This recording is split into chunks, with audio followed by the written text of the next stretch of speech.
आप 100 डेज का टारगेट बना लीजिए, नेक्स्ट 100 डेज का टारगेट बना लीजिए,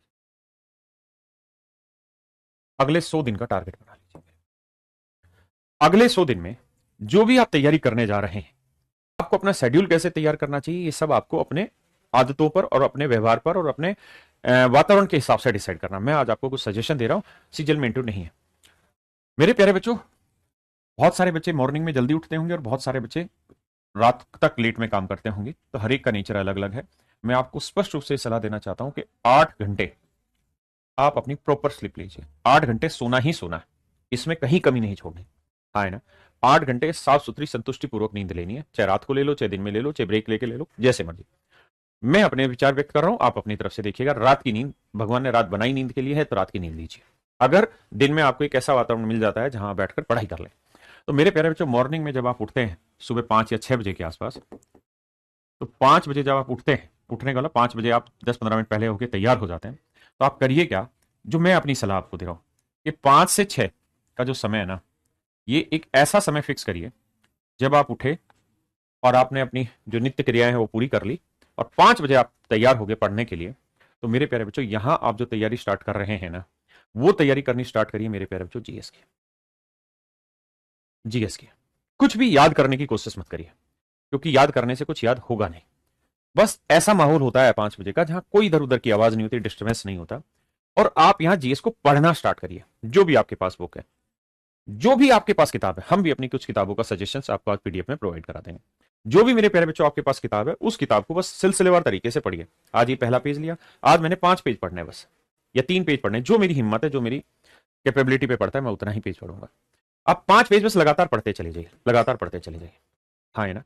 मेरे बच्चे, ये बहुत जरूरी आएगा, और ये जरूरी इसलिए है कि आपको मेंस में भी जीएस है मेरे बच्चे, और प्रीलिम्स में भी जीएस है। और मैथ एक ऐसा सिलेबस है, या मैथ एक ऐसा पार्ट है जिसमें आप 100% स्कोर कर जाएंगे, इसमें कोई दो राय नहीं। जो मैं पढ़ाऊंगा 100% स्कोर आपका आ जाएगा, मतलब आउट ऑफ आउट पूरा कंप्लीट नंबर आपके आ जाएंगे।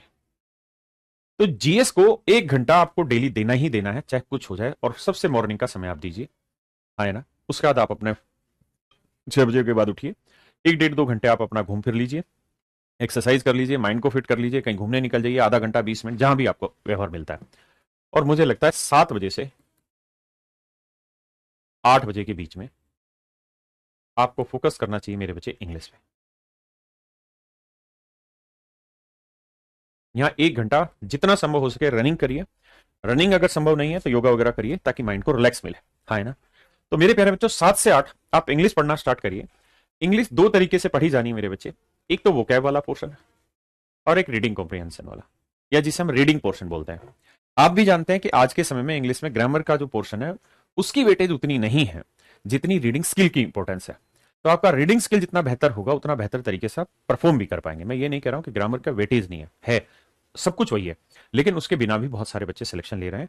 तो मेरी आपसे सुझाव ये है कि जितना संभव हो यहां पे आप अपनी वोकेबलरी पे फोकस करिए, और जो कॉम्प्रीहेंशन है उनकी ज्यादा से ज्यादा प्रैक्टिस करिए, हाँ है ना। जितना ज्यादा पढ़ा जा सके वो पढ़िए। जब समय मिला तो जो आपने, आपके टीचर ने आपकी क्लास कराई है, उसको रिवाइज करने की कोशिश कर लीजिए। उसको मेरे प्यारे बच्चों रिवाइज करिए। जैसे मान लीजिए आप किसी भी टीचर से एबीसीडी से पढ़ रहे हैं इंग्लिश, तो उसने कल की क्लास में जितना पढ़ा है, सुबह उठ के एक बार उसको रिवाइज कर दो। वोकेबलरी के भी सेम इसी तरीके से डेली निर्धारित कर लो कि मुझे 2 पेज पढ़ना है, रोज 2-2 पेज पढ़ो, और जब अगले दिन 2 पेज पढ़ोगे तो ये पुराने वाले भी पढ़ने, मतलब ये रोज पढ़ने पीछे के। उससे होगा क्या कि धीरे धीरे पीछे की चीजें आपको अपने आप याद आनी शुरू हो जाएंगी। मेरे बच्चे, हम चाह के भी किसी को भूल नहीं सकते, और हम चाह के भी किसी को याद नहीं रख सकते।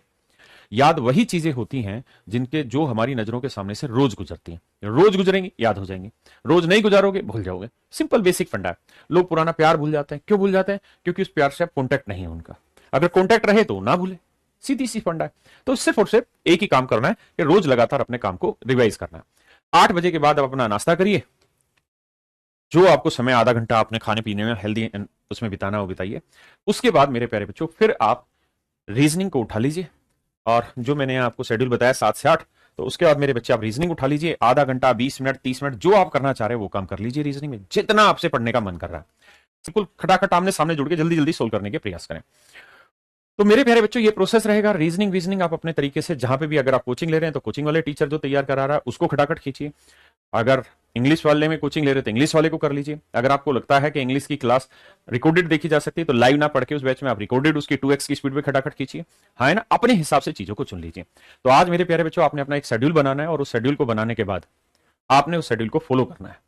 और ये शेड्यूल कल से नहीं आज से फॉलो होगा। रात को कोशिश करिए 8 घंटे की नींद ली जाए। अगर आप रात को 8 बजे सोते हैं तो सुबह 8 8 16 4 बजे उठ जाएंगे आप। 9 बजे सोएंगे तो सुबह 5 बजे उठ जाएंगे। अपने हिसाब से शेड्यूल ट्राई करिए, 8 घंटे सोने की कोशिश करिए, बशर्ते आपका एनवायरमेंट उसको सपोर्ट करता है, उस माहौल को। तो चलिए मेरे प्यारे बच्चों, थैंक यू आप सभी का।